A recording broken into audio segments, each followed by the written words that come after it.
Good morning! Tapos na ang Cebu, pabalik na ako ngayon sa Iloilo City. Nandito pa rin ako sa Cebu City, malapit sa IT Park. Kakatapos ko lang kumain doon. Doon na ako nag-breakfast. Magpapagas na rin ako sa Shell na to. So ngayon mula dito ay magdadrive ulit ako papunta ng Lahok. Plano kong daanan ngayon ay yung TCH, pabalik ng Balamban. Pagkatapos nun ay babalik tayo ng Toledo. Doon tayo sasakay sa barko. Plano kong sakyan ay yung nakaschedule ng 1:00 ng hapon. So alam ko magiging maganda doon sa TCH. So, alis na tayo.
I think may time pa naman tayo. 9:30 pa lang naman. Gusto ko ulit bumalik dito para ma-appreciate ko ulit yung view ng buong Cebu City.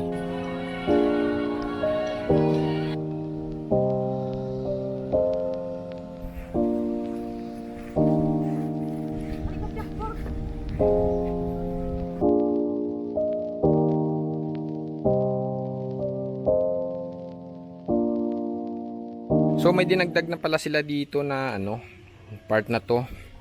Last time na nandito ako wala pa to eh. Pero sa ngayon hindi pa rin pwedeng maakyatan. Yun, bawal pa daw umakyat. Sigurado ako mas maganda siguro yung view doon. Mas magandang panahon ngayon kesa nung last time na nandito ako. Last time kasi maraming fog eh. Ngayon kitang kita yung kabuuan ng Cebu City. Yun, doon tayo kahapon sa banda doon sa SRP. Tapos nagsisilex na rin tayo. Nilibot natin yung buong islang yun, yung Mactan.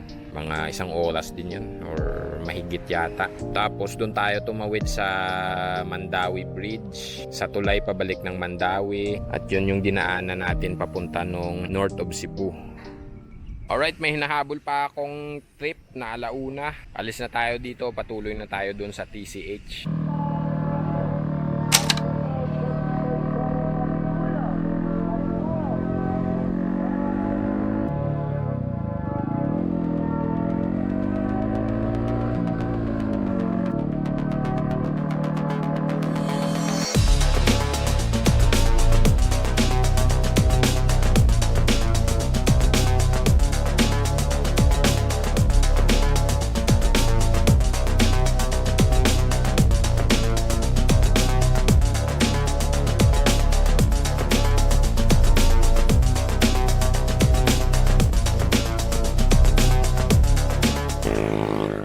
Gusto ko sanang magkape dito pero sarado pa pala. Ayun, narito na tayo ngayon sa may Balamban. So malapit na akong bumaba sa TCH papunta dun sa bayan ng Balamban. Kaya napatigil na ako muna dito. So ayun, sa baba nakikita na natin yung kabilang dulo ng Cebu. Time check natin 10:30 pa lang naman. Hindi ko akalaing mapapabilis ang takbo ko dun sa Twisties. Yeah, masasabi ko lang the best etong TCH kapag weekdays. Martes ngayon, karamihan sa mga tao ay may pasok, maliban na lang sa akin, wala akong pasok ngayon. So walang masyadong may nagra-ride sa TCH. Kaya ang sarap daanan kasi wala ka masyadong kasabayan. Mai-enjoy mo talaga ang Twisties doon. Enjoy naman natin tong view ng part na to ng Cebu.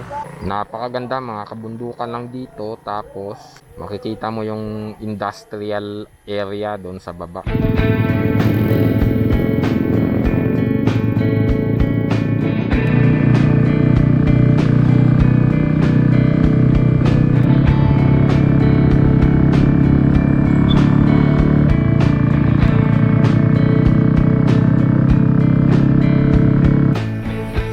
Alright, so nasa Toledo na ulit tayo.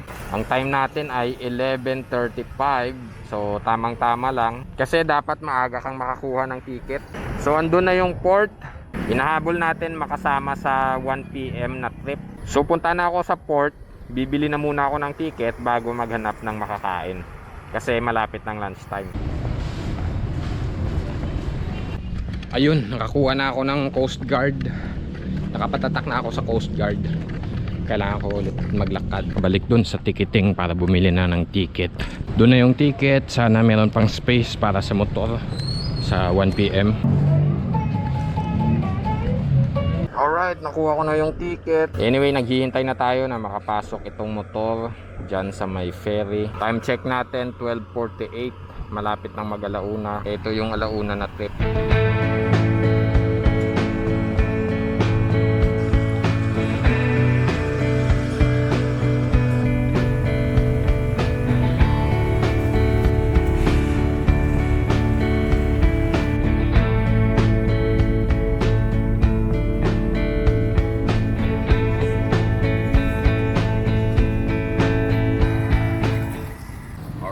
Nakabalik na tayo ngayon sa San Carlos City. Hinga muna tayo dito kasi nauuhaw ako dun sa bato kanina. So mula dito ay tutungo na tayo ngayon pabalik ng Bacolod. Pagkatapos noon sakay ulit tayo ng Roro pabalik na sa Iloilo. So plano ko tumigil muna dun sa Don Salvador. Doon ako magsi-celebrate. Maghahanap ako ng makakainan dun. Diretso na tayo dun sa Don Salvador.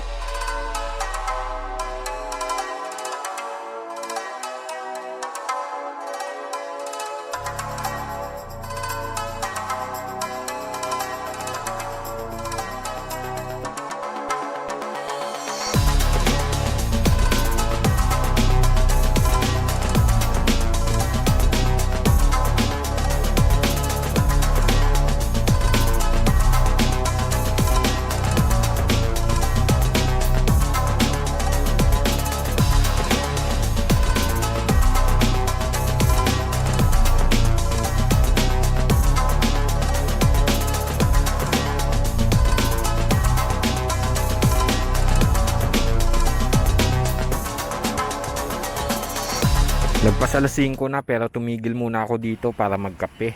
Sigurado ako gabi na ako makakarating ng Bacolod mamaya.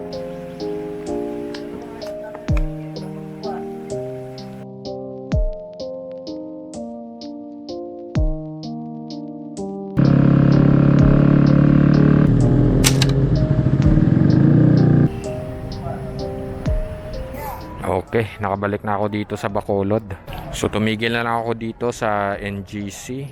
May nakita akong kainan dito. So gusto ko talagang kumain ng inasal dito sa Bacolod. So tumigil na lang ako, dito na tayo kakain.